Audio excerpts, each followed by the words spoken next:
Hey guys, Avrix here, and here's a quick little kind of video that I wasn't actually planning on making, but was more so of a quick little thing that I was like, wow, I should actually probably make this before I go live. Speaking of going live, I actually am live as this video goes live. Oh, wow, that's a mouthful. Link down below to my stream if you want to check out. I'd love to hear you guys' thoughts on what's going on this little kind of video that I'm showing you guys here, because this kind of idea of this FOV thing is actually pretty crazy to me. So obviously with FOVs, people do know, the higher it goes, obviously the wider your screen will be.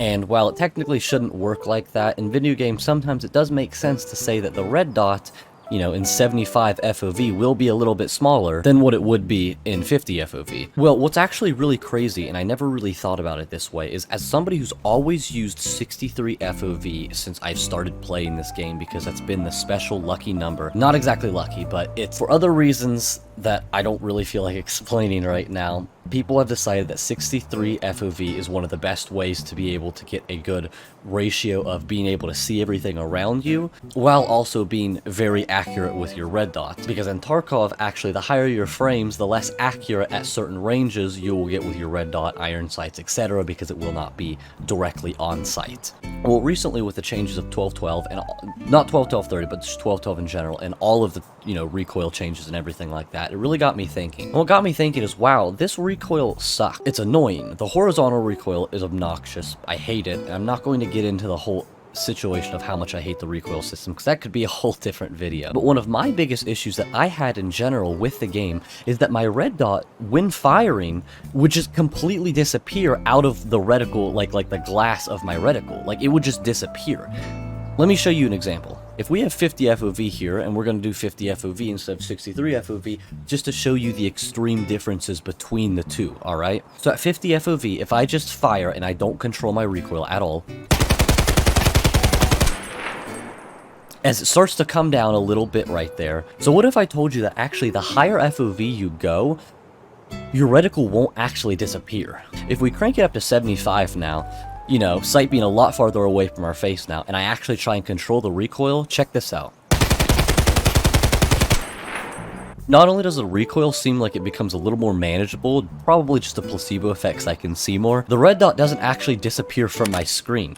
Another thing that's actually really important that a lot of people don't really think about when it comes to this kind of stuff is the fact of muzzle flash.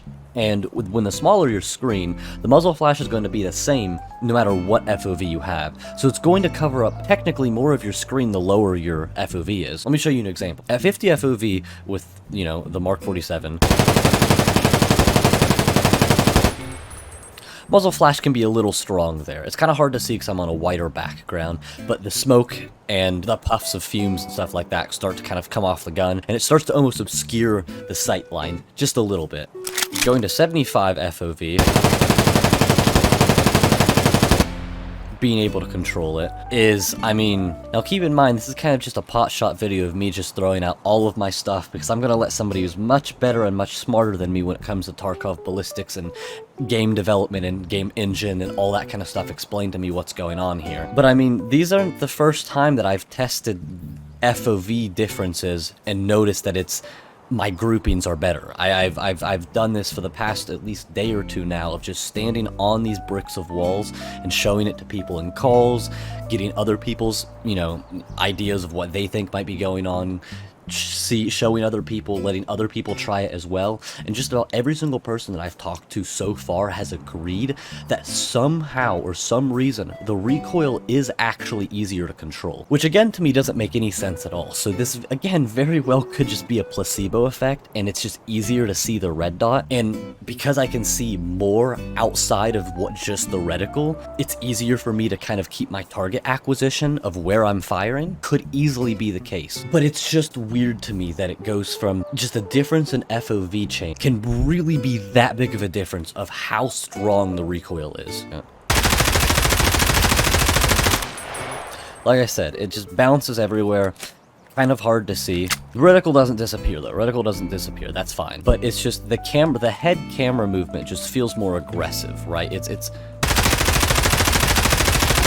It's very aggressive, and the muzzle flash, great example of the muzzle flash here, is just so in your face, it's really hard to see anything because of the muzzle flash on the M4. Well, for me at least, when I feel tuning it up to 75 and trying again,